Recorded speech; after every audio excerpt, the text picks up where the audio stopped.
I told you all the story of Candita, the woman who bakes bread and who wanted a larger oven. So I wanted to show you kind of our journey with her, from meeting her to bringing the oven and everything else. And this video right here was taken the first day we met her. We got rough directions from a neighbor about how to get to Candita's house so we could interview her about the oven. And this was taken right after we sat down with her and asked her what she needs for her business.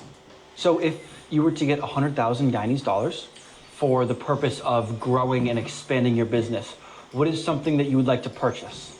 I would purchase right now, I'm using a small gas stove, so I would need a bigger oven. A bigger oven? Yeah, because my oven is very small. Your oven's very small. How much would... Only 2 pounds could hold inside. So what I know, if you make a good amount, it can pay, right? So what I do, I work 2 days every weekend. On a Thursday, on Fridays.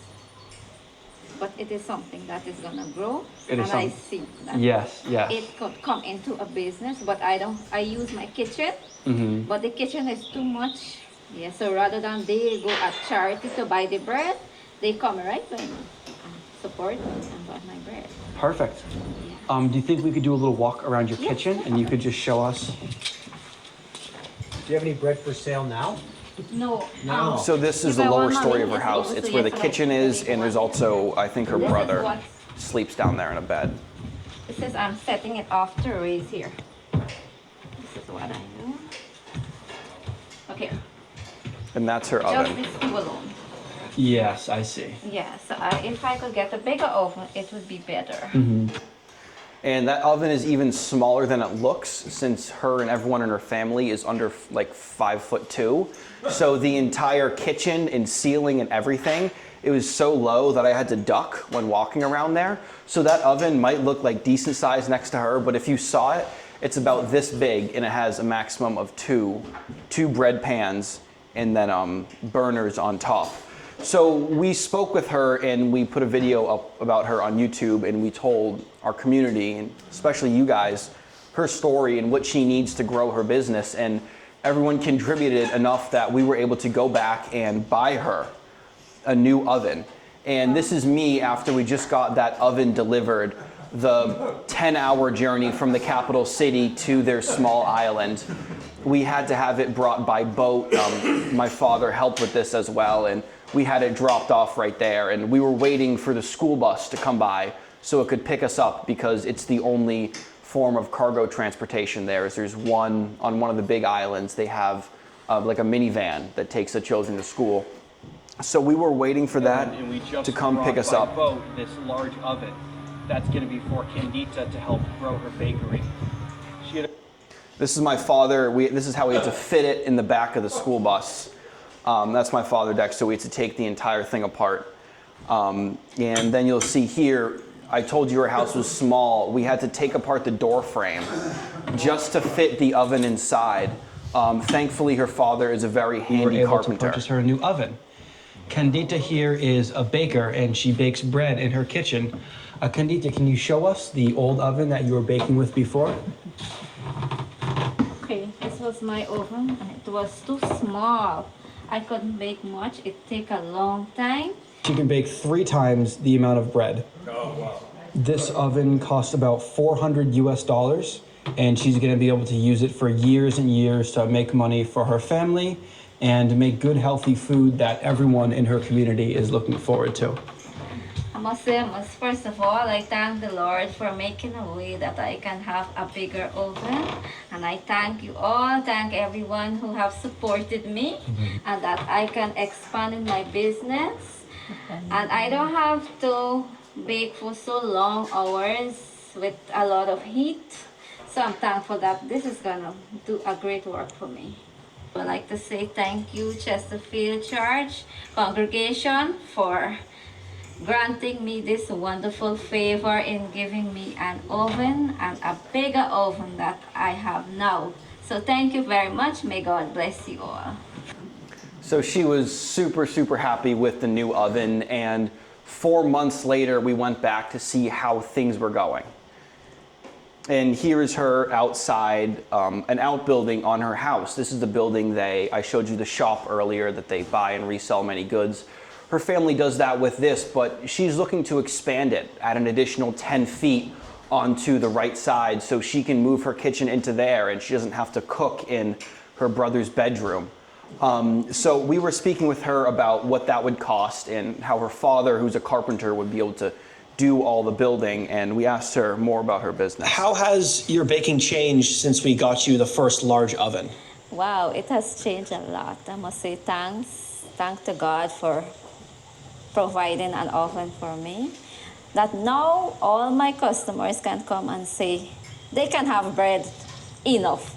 Because at first, I just baked 2 loaves of bread and it was really difficult. But today I can bake 6 loaves one time. And so I'm so happy that it really expands because it brings money even more into my pocket, that I can purchase more and I can bake more also. So I'm very happy. What kind of bread does she make? It's mostly white bread and a little bit of wheat bread. Very standard loaves of bread. Bread is traditionally eaten around the Sabbath day. If you notice, she said in the beginning, she bakes on Thursday and Friday because people eat a lot of bread on the weekend. But she's also expanded to baking other pastries and snacks, and it's very common there for the parents to give their child maybe 50 cents before school so they can buy a snack. But instead of something packaged from China, which everyone there buys and resulting has high diabetes rates and health issues, people can come to her, and the parents much prefer their children go buy a healthy piece of, cassava bake or something like that from her shop. And she wants to expand. She wants to have a big counter so people can walk by and see everything she has on display. And she lives in like the most populated part of the village, right next to the health center and the school. So there's lots of foot traffic. After this, she also explained how she goes around with her wheelbarrow in the morning and she fills it with bread and she goes to different people's houses and she'll typically sell out of her 15 loaves in like 30 minutes. So her business is growing, and most importantly, she has the energy and feels grateful to God for everything she has that will motivate her to keep going, and we'll see where she is in a couple of years. So next is uniforms. I talked to you guys that we were trying to raise money for school uniforms, and it was kind of an amorphous idea. I had spoken to many parents and teachers in the village and asked them kind of how can we support the children.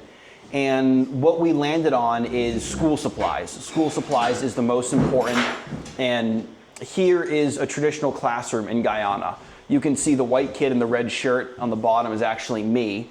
I didn't blend in because I didn't have a uniform like every other child does, but every child's required to have a uniform to go to school.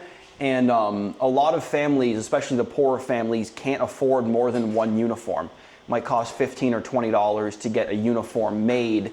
And some families don't have enough to get more than one. So the mother would be washing 5 or 6 pairs of clothes every weekend, and the child has to wear the same piece of clothing all week. So we gave about $1,000 to the wife of the man we stay with. We've got to know her over the trips, and she knows many of the teachers and parents around the village, and we let her use it at her discretion to a degree on how she can spend the money to help these children. So she identified for us about the poorest 15 families who she understands need a second uniform and need more school supplies. And we went out and we bought all those school supplies for her. And after that one picture I got or something? This is me as well, with 2 of my friends going to school. That's Benji and Mark. I went to school for a few weeks in Guyana when I was much younger. But that's another example of the uniforms that people that wear there. And so we bought large rolls of fabric, and we went to a woman named Carla, who previously we had purchased Carla a sewing machine because she had a business as a seamstress. And when her old sewing machine broke, she needed a new one. We bought her this simple one, and here's a video of her actually making those same school uniforms. We got big rolls of fabric, and she'll go to a child's house and measure them and find their size and then make this uniform. And All of that is around $30. Now, I told you we left money with Pam, the village chief's wife, to kind of make all of this happen. And here is the ledger she kept of all the work we've done. You can see these are all the children's names, the amount of yardage that they needed for their uniform, what grade. Most of these children are in grade 1 and 2. And it goes all the way up to 38 different children were helped with these uniforms. 38 children got different uniforms.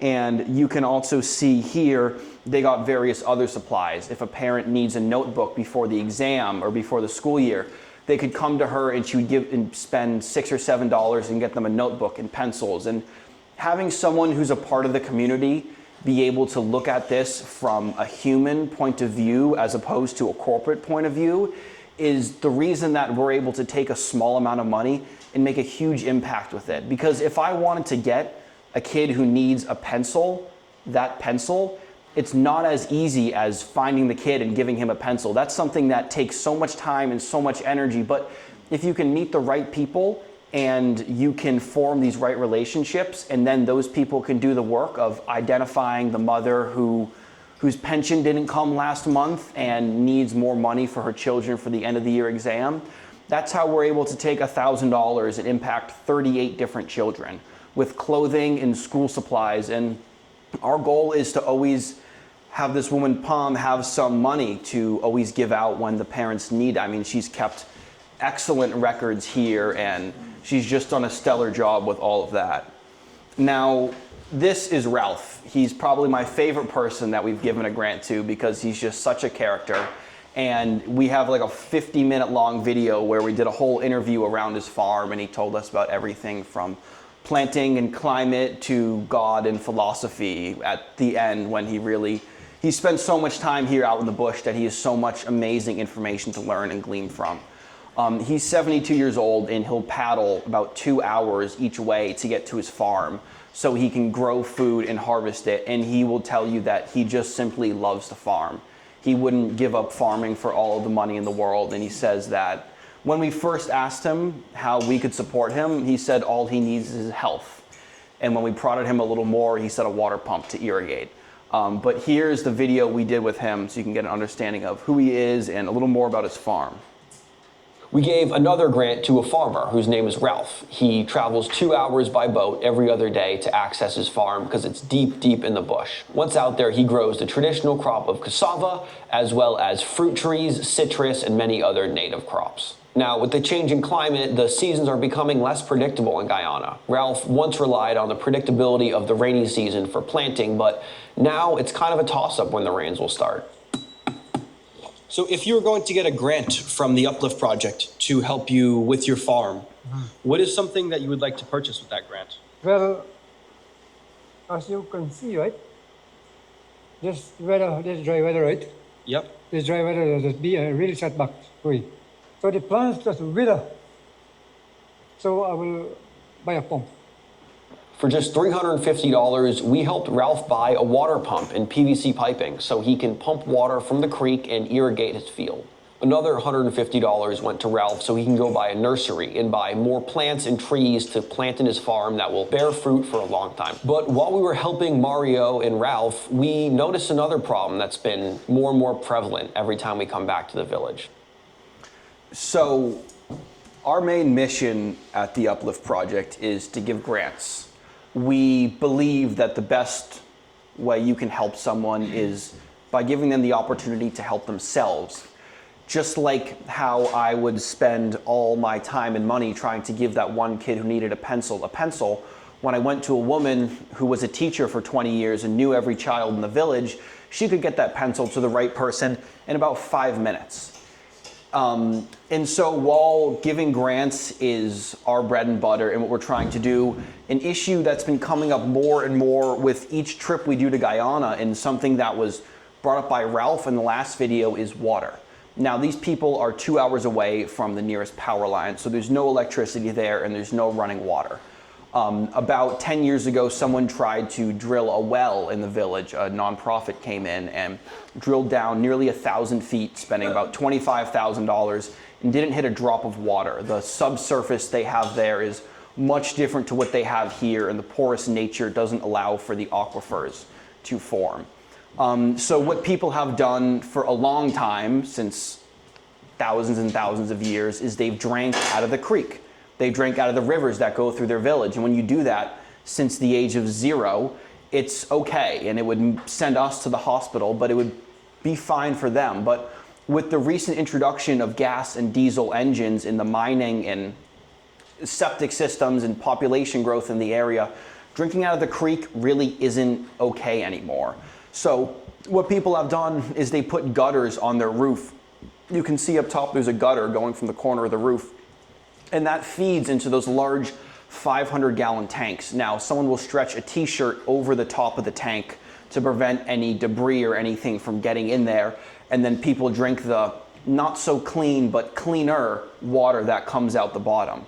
And Guyana has been going through droughts and rainy weather like they do every year, but in the most recent years, everyone there will tell you that the seasons have become less predictable. It used to be 3 months of rain, 3 months of dry, and you could count on it down to the day, but sometimes it will be an extra 3 weeks before the rain comes, or sometimes the rain will come and blow out the roads when you didn't think it was gonna happen.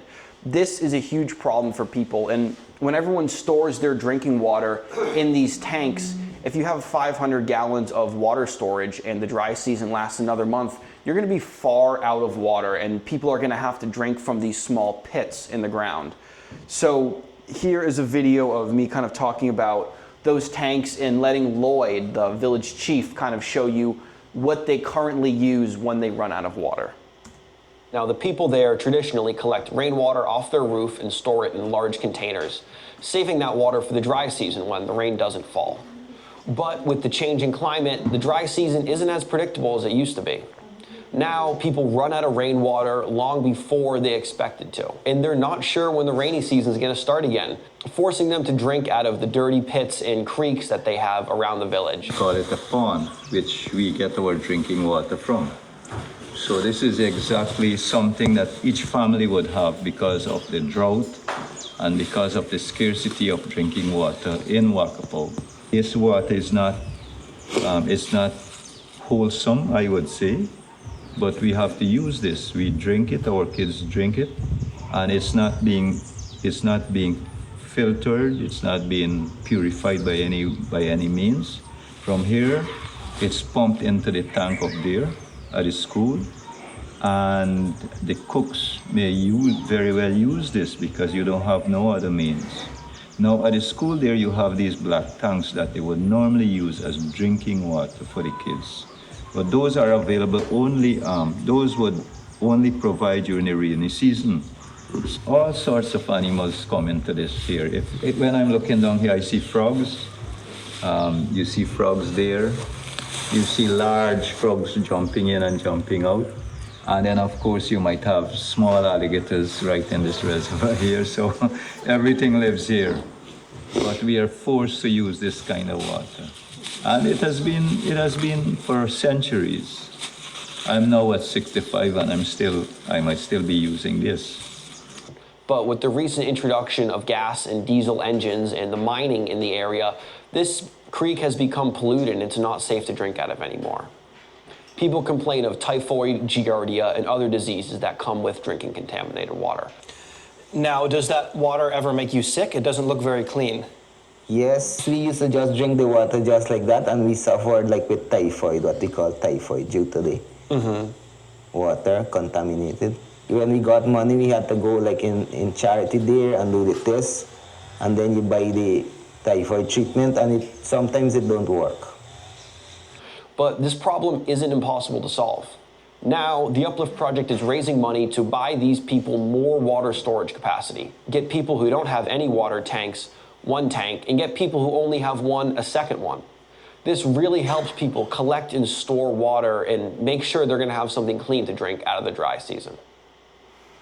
So that was Mario, one of Lloyd's sons, who was showing us what they call a pond. It's a pit they dig in the ground, and since the water table there is so low, if you dig down 2 feet, it will just fill up with water. Now, that I wouldn't wash my clothes in that water, and some people there actually have to drink that water when their black tanks with the gutter systems run out with the extended dry season or having more families than tank capacity. It's not a good situation, and this is something that only gets worse and worse with time as the climate continues to make the seasons a lot less predictable, and the fluctuation is something that this tribe has been here for probably 5,000 or 6,000 years, and things change over time, but recently they've seen a big change in just how the water comes. So I sat down with Lloyd, who is the village chief and has been a guide for a lot of mine of this, and I asked him how we can help these people with this problem of water. Now, Lloyd was explaining to me how these black tanks are quite cheap to get, about $250 to get one and another $250 to install it and put up the guttering system. But many people here can't afford this purchase. So with all the proceeds that we raise, we're going to be trying to get people more of these storage tanks so we can help them get clean drinking water throughout the dry season. Now, Lloyd, do you want to tell me maybe a little bit more about the drinking water situation here and how people collect it and store it? Yeah, so we feel that's the only way we can have some improved water supply. We've been using the black tanks, as we call them. Each one of these black tanks, they would hold like 450 gallons of water, and that is the water collected from the zinc roof, the metal roofs. And there's a way that we make sure that that water stays safe for drinking. Normally we don't treat that water because we are accustomed to the pond. When we say like a small pond that is dug, it is dug like about 6 feet in the ground, and the water comes up there. That is our main source of water. We no longer can rely on that because as the land washes off during the rainfall, it gets back into that pond and it makes it very, the water not pure any longer. So we have diverted a little from that, but there is no way we can run away from the pond system. We just keep that as a reserve. So what has happened in Wakapoa is recently we want to make sure that we improve on our water supply. And so it's very costly to buy one of those. It's like Forrest is saying here, it's very costly now, but having a tank like that guarantees you that you have clean drinking water. It might not be as safe as you're thinking, but once you can make sure that your guttering is safe, your downpour is safe, and you keep it covered, then we live here, we know what it is to have that clean drinking water, which is our water supply at the moment. So that's Lloyd explaining a little bit more about how important that water supply is. And the government of Guyana has recently come out with a statement saying that 90% of all the indigenous people in Guyana have access to clean water. And from my lived experience and from what the people were there will tell you is that's not even close to being true. Recently, the government gave this village about 20 black tanks, but they went to the wealthier people in the community, and some of the poorest people who don't know a village council member, who don't know the chief, they actually never got one. And a lot more than the tank is the infrastructure to have a collect water. You need a gutter on your roof, and you also need to put it on a concrete stand so that way you can, you also have to put it on the concrete stand there so you can keep it off the ground and hook it up to the gutter system. So after this conversation, me and Lloyd sat down and we put together a plan on exactly how we're going to get these built and what that will cost. And the number we determined was roughly $800 to get one tank built, delivered, and pay for the labor to have all of it installed. Mind you, it's really expensive for freight to get stuff into this part of the jungle, and it's very difficult. And this moment we left, Lloyd started working on this, and here is a first receipt he sent me. Just the next day, he went to the town and he purchased all the guttering and all the materials that we need for 3 gutter systems. Now, I can't read a single word on this receipt, and I have $20 for anyone who can, but he sent me a photograph of all the materials he bought, and this is the invoice he gave me for his labor, and just a week ago, I got this photo of the first water tank for only $530, about $300 less than we had thought. $530 was enough to build this tank, the concrete pad it sits on, the platform, and the gutter system that it's hooked up onto for the roof. That's enough, that's about 500 gallons of rainwater storage for a family that, done right like that, that can last up to 50 years. These things are easy to build, and it also puts money back into the hands of people in the community, and it's a sure investment that people are gonna have clean water. This woman had no tanks on her house and only a small 55-gallon empty barrel underneath the corner with no guttering that just collected rainwater when it fell. She was drinking out of a small pond in the ground, and she lived by herself and looked to be probably in her early 70s. Now she's going to have clean rainwater throughout the entire dry season, which will make a huge difference for her. And this is something we're looking to expand on and get every single person in this community one tank, and get the families that are large 2 tanks so they can have 1,000 gallons of capacity. We left on the last trip, and we left Lloyd and his wife, who did the work with the school children. She keeps the accounting for everything, but around $1,500, enough to build 3 of these tanks. And when I go back in June, we have even more money that we're bringing back. We're trying to build a total of 10 tanks for people in this community, and we're well on the way to do that.